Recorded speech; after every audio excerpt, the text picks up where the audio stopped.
Alors nous connaissons bien cette histoire des mages qui viennent adorer Jésus à Bethléem. Des mages qui se sont mis en route depuis l'Orient et qui ont suivi une étoile pour venir trouver en terre promise, près de Jérusalem, à Bethléem, l'enfant de la crèche avec sa mère.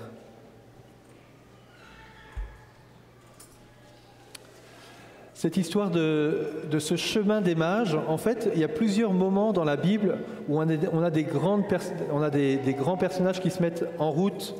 Et c'est vraiment le chemin de notre vie chrétienne. On a le premier, c'est Abraham. Abraham qui se met en route de l'Orient pour venir jusqu'en terre promise et accueillir la promesse que Dieu a pour lui. Et puis à la fin de l'évangile de Saint Luc, on a ce grand texte des disciples d'Emmaüs qui, eux, quittent tout tristes et parce qu'ils n'ont plus cette espérance, ils repartent dans la tristesse et ils vont revenir dans la joie à Jérusalem et retrouver leurs compères pour vivre de cette annonce de la résurrection.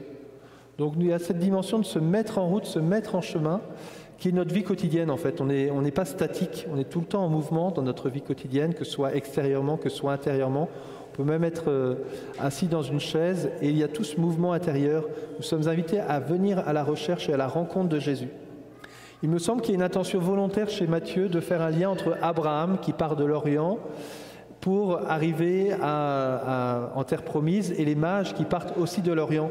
Avec cette grande différence, c'est qu'Abraham, c'est le fondateur du peuple juif, le peuple élu justement, et que là, ce sont des personnes des nations païennes, si on peut utiliser cette expression, qui vont s'approcher du mystère de Dieu. Et c'est ça la grande fête de l'Épiphanie, qui est la plus grande fête en Orient, parce que c'est que la bonne nouvelle, comme l'a dit saint Paul dans la lettre aux Éphésiens, la bonne nouvelle, le mystère, c'est que ce n'est plus réservé seulement au peuple juif. Le peuple juif attendait le Messie, et cette bonne nouvelle, le mystère qui est révélé, c'est que cette bonne nouvelle, elle est pour tous les hommes de la terre. Pour tous les hommes et femmes du monde, il y a cette invitation à pouvoir accueillir Jésus. Alors pendant un instant, vous allez penser aux hommes et femmes qui vous entourent. Vous allez commencer.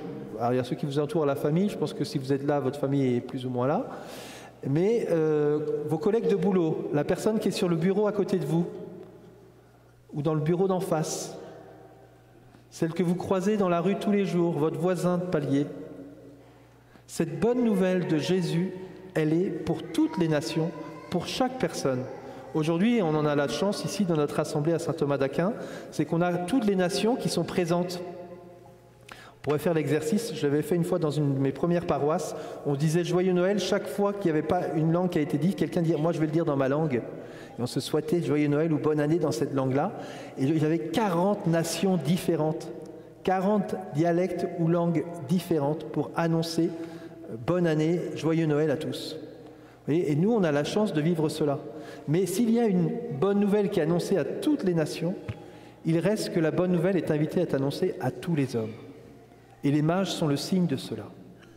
Alors les mages sont saisis par cette étoile. Historiquement, on le retrouve. Il y a un événement cosmique qui se passe autour de -8, -3, avant la naissance, avant l'an 0.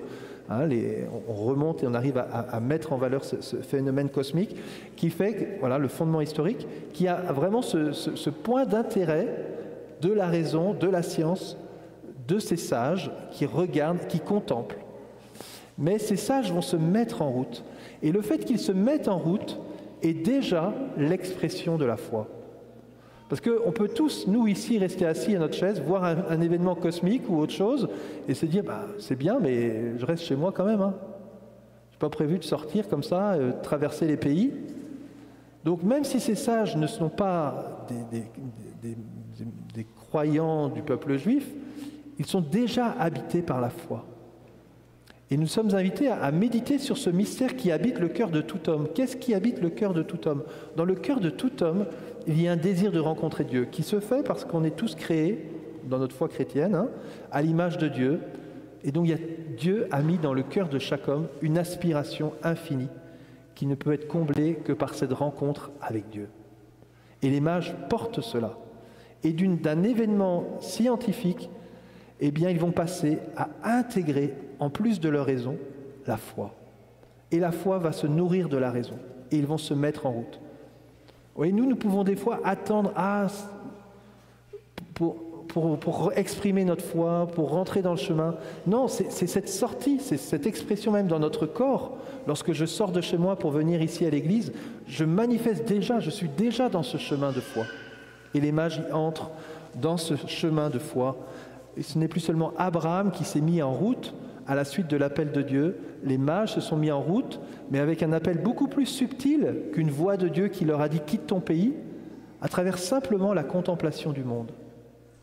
Et nous voulons prier pour que ceux et celles qui nous entourent puissent avoir ces étoiles, justement, qui vont les mettre en route. Les mages se mettent en route et arrivent en terre promise pour recevoir cet héritage, ce cadeau. Cet héritage, c'est le Christ, c'est l'enfant de Bethléem, mais cet héritage, on peut dire, il est déjà dans cette foi reçue. L'héritage que nous demandons à Dieu, ce n'est pas seulement la présence de Jésus, mais la foi qui nous fait l'adorer et le recevoir. Ils arrivent à Bethléem et ils sont dans un moment un peu clé de leur chemin où il n'y a plus de signes extérieurs. Les signes leur sont enlevés. Et combien de fois dans notre vie nous n'avons plus de signes extérieurs de notre foi? Et nous sommes invités à persévérer. Et là, Dieu met des gens autour d'eux. Il va en mettre Hérode et les scribes et les pharisiens. Hérode est un personnage assez intéressant dans ce récit parce que Hérode, on pourrait dire, lui pour le coup, il est croyant. Lui pour le coup, il fait partie du peuple élu. Mais il n'attend rien. Il n'est pas prêt à se mettre en route. Il ne veut rien. Et je pense, frères et sœurs, que ça, c'est un danger qui peut nous guetter particulièrement à nous les croyants, dans la suite du peuple élu. Oui, on serait censé attendre le Messie. Et quand ils disent « nous avons vu un astre se lever », ils disent « c'est où déjà cette histoire-là » Attends, on va fouiller un peu, on va chercher là dans la Bible, là.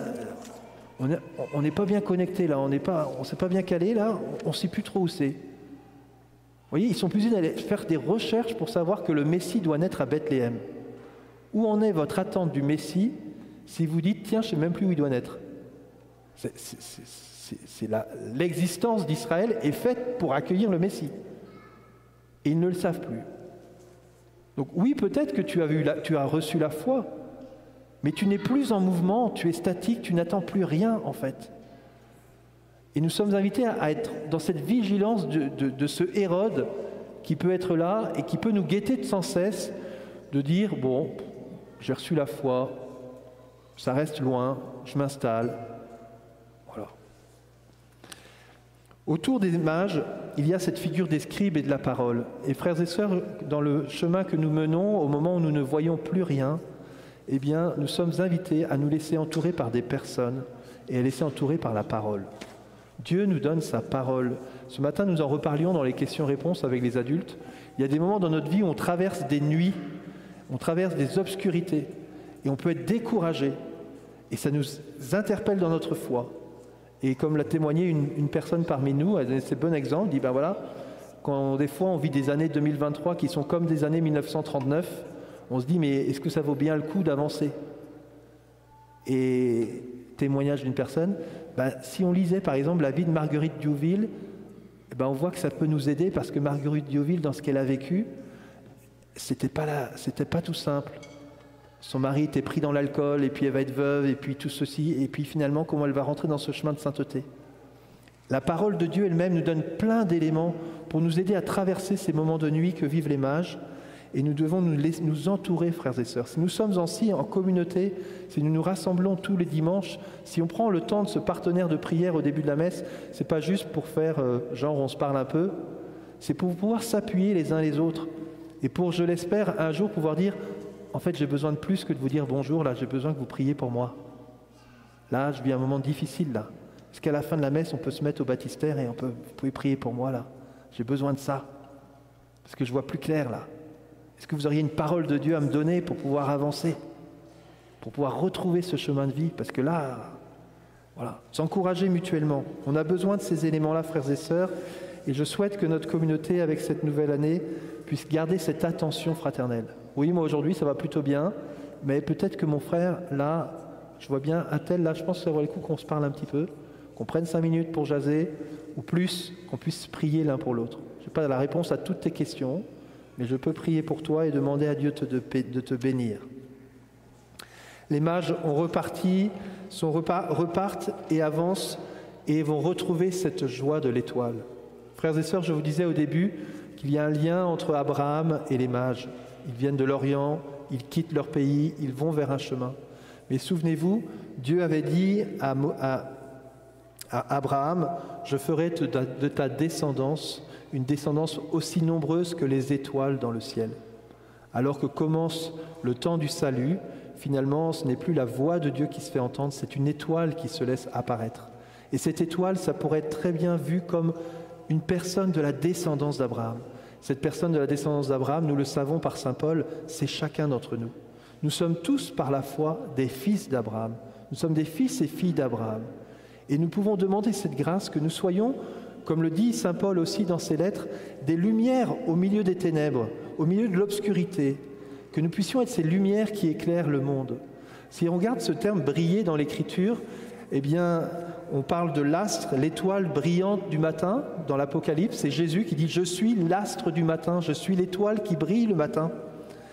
Dans la deuxième lettre de Pierre, il est dit « Tenons pour certaine la parole prophétique comme une lampe qui brille dans un lieu obscur ». Voilà une deuxième étoile. Jésus, tu es l'étoile principale, l'étoile du matin. Il y a la parole qui est cette étoile. Mais saint Paul dit dans l'épître aux Philippiens, chapitre 2, verset 15, « Brillez comme des flambeaux dans le ciel, au milieu d'une génération perverse et corrompue, soyez irréprochables et purs. » Frères et sœurs, nous sommes invités, et nous le sommes par la grâce de notre baptême, à être ces lumières, à être ces étoiles qui peuvent guider les mages et qui leur donnent une grande joie. Ah, frères et sœurs, là, je suis content de te retrouver, là, ça fait 15 jours que je ne t'ai pas vu, là, tu me manquais, là. Je suis content de prendre le boulot parce que là, tu vois, tu me mets de la joie dans ma vie, tu me mets de la paix, Vous voyez, on ne doit pas se forcer, dire, il faut que je brille, il faut que je brille, il faut que je brille. Demandons à ce que ça rayonne. Vous voyez, dans cette grâce de ces 350 ans du diocèse, 350 ans de sens et d'action, nous rendons grâce à Dieu pour toutes ces figures qui ont brillé dans le diocèse. Et si vous regardez les présentoirs qui ont été faits, eh bien, au milieu des figures des saints, il y a vos figures qui sont là.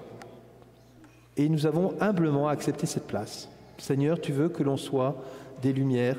Ah, mais oui, mais moi je suis complètement cassé, mon Père. Ben, c'est peut-être justement ça qui va t'aider à être accessible. Quand tu es superstar, là, tu es inaccessible.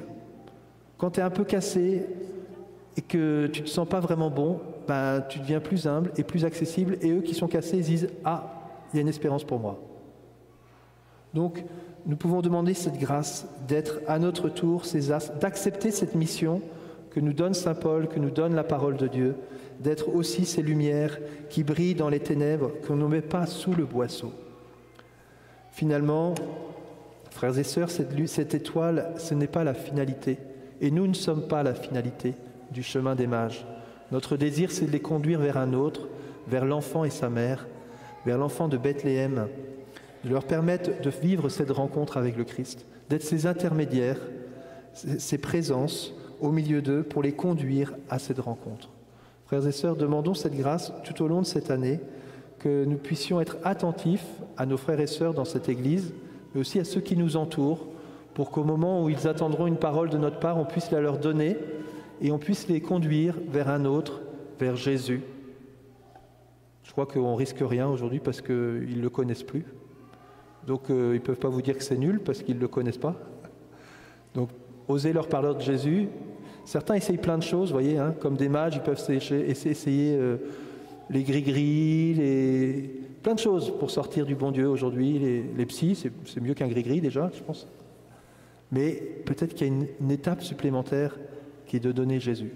Alors si le Seigneur nous donne l'occasion, à nous aussi, de pouvoir le donner cette année, réjouissons-nous et ne perdons pas cette occasion de trouver la joie de conduire ces hommes et ces femmes vers Marie et vers l'enfant Jésus. Amen.